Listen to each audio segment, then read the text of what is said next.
Hello বন্ধুরা, বাংলাদেশ আর West ইন্ডিজের প্রথম ওয়ানডে ম্যাচে বাংলাদেশ তারা মিরপুর ধানক্ষেতেই ওয়েস্ট ইন্ডিজকে পিছন মেরে দিল। আর একই পিছন মারা গো দেখলেই পুরো চোখ জুড়িয়ে যাবে। আর তাতে কোনো সন্দেহ নাই, কারণ তারা প্রথম ম্যাচে ওয়েস্ট ইন্ডিজকে হারিয়ে দিয়েছে। আর বাকি যে দুই ম্যাচ আছে ঠিক একই ভাবে ওয়েস্ট ইন্ডিজকে দুইটা ম্যাচ হারিয়ে দিতে চায়, কারণ তাদের প্রতিশোধ লইতে হইব। আর সেই জন্যই তো ওয়েস্ট ইন্ডিজকে বড় সড় একটা ৭৪ রানের পিছন মেরে দিল। আর বাকি দুই ম্যাচও এইভাবে মারতে চায়। এখন দেখা যাক শেষ পর্যন্ত কি হয়। বাংলাদেশ তারা প্রথম ম্যাচের মতোই দুইটা ম্যাচ হারিয়ে দিবে, নাকি হারাতে যাইয়া তারা নিজেরাই হেরে যাবে। এখন আমাদের এইটাই দেখার পালা যে শেষ পর্যন্ত মনুরা কি হয়।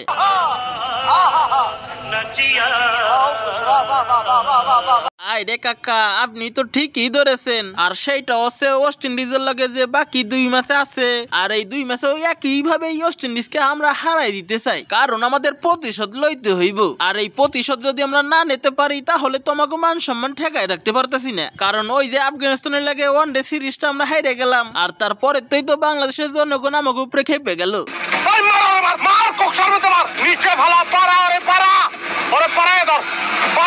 আর এই খেপার থেকে বাঁচতে গেলেই তো বাকি যে দুই ম্যাচ আছে এই দুই ম্যাচ আমাকে জয় করতে হইব, আর না হলে তো আমাকে কোনো মান সম্মান থাকতেছে না। আর সেই জন্যই তো ওয়েস্ট ইন্ডিজকে প্রথম ওয়ানডেতে আমরা হারাই দিলাম, আর আশা করি আমরা পরে দুই ম্যাচও আমরা হারাই দিব। আর সেটা ওয়েস্ট ইন্ডিজের প্লেয়াররা কেউ ঠেকায় রাখতে পারবো না। তা ওরা যত চেষ্টাই করুক না কেন, কোনো কিছুতে কাজ হইতো না।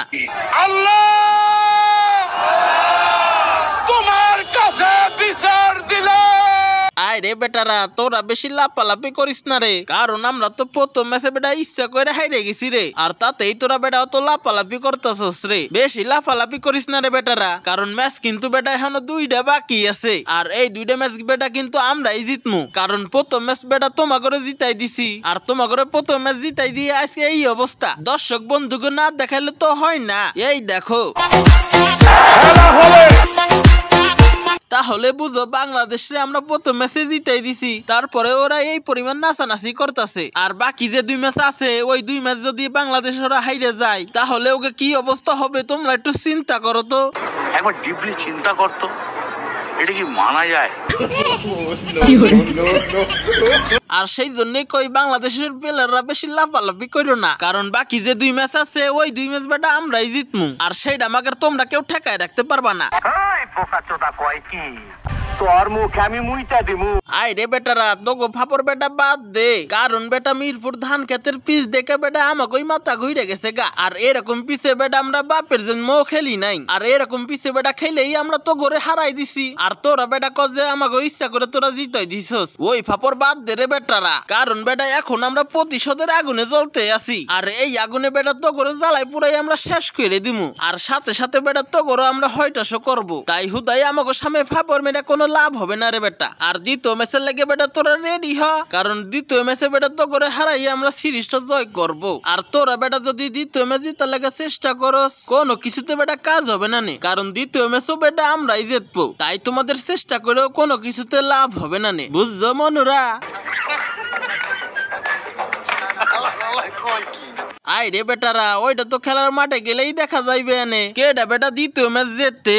আর প্রথম ম্যাচ তোমাকে জিতাই দিছি তাই মনে করছো নাকি? অত সহজ মনে করে না দুদুরা, কারণ তোমরা মনে হয় ভুলে গেছো আমরা টি-20 রাজা। তাই দাদুরা বেশি ফাল মারার চেষ্টা করো না, কারণ কোন সময় কি হয়ে যাবো কিন্তু তোমরা টেরও পাইবা না। তাই আমাকে লাগে পাঙ্গা লইয়া তোমরা কিন্তু পারবা না রে দাদুরা। আর তোমাকে মাথার মধ্যে এটা ঢুকাই রাখো যে দ্বিতীয় ম্যাচ কিন্তু আমরাই জিতমু। তা তোমরা যত চেষ্টাই করো না কেন কোনো কিছুতে কাজ হইতো না। তো সুপ্রিয় দর্শক, ভিডিওটা আজ এই পর্যন্ত। কি যদি ভিডিওটা সামান্য পরিমাণ ভালো লেগে থাকে তাহলে লাইক করুন, কমেন্ট করুন। পরবর্তীতে আরো মজার মজার ডাবিং ভিডিও পেতে চ্যানেলটিকে সাবস্ক্রাইব করে রাখুন। তো আজকের ভিডিও এই পর্যন্ত। কি আল্লাহ হাফেজ।